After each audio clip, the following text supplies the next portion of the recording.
Martin is not happy with a Game of Thrones mistake that continues in House of the Dragon. A mythical emblem of the A Song of Ice and Fire has been continually misrepresented by the HBO adaptations of George R.R. Martin's works, and the author isn't happy. House of the Dragon is currently immersed in a second season that has been living up to the enormous expectations placed on the series. The adaptation of the literary work of George R.R. Martin is generally extremely faithful, and even adds context that helps delve even deeper into some aspects of the work.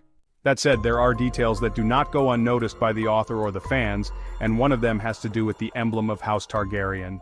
Martin has hinted at points that have not convinced him in this second season, one of them being the fact that Maelor Targaryen, the second son of Aegon II and Helaena Targaryen, has been ignored.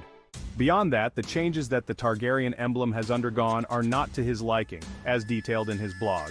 He said, "No animal that has ever lived on Earth has 6 limbs. Birds have 2 legs and 2 wings, bats the same, ditto pteranodons and other flying dinosaurs, etc.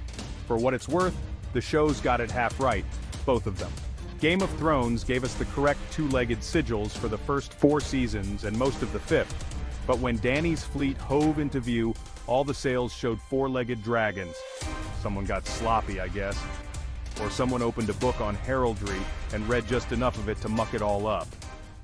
George R. R. Martin does not miss a detail in House of the Dragon. For George R. R. Martin, the changes that the emblem underwent as Game of Thrones progressed, and that the House of the Dragon has continued to adopt, should never have happened. And the author details that much of the confusion about the proper number of legs on a dragon has its roots in medieval heraldry. In the beginning, both versions could be seen on shields and banners, but over the centuries, as heraldry became more standardized, the heralds took to calling the 4-legged beasties dragons and their 2-legged kin wyverns. No one had ever seen a dragon or a wyvern, of course.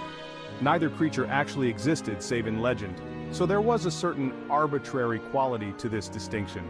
And medieval heralds were not exactly renowned for their grasp of zoology, even for real-world animals. Just take a look at what they thought a seahorse looked like.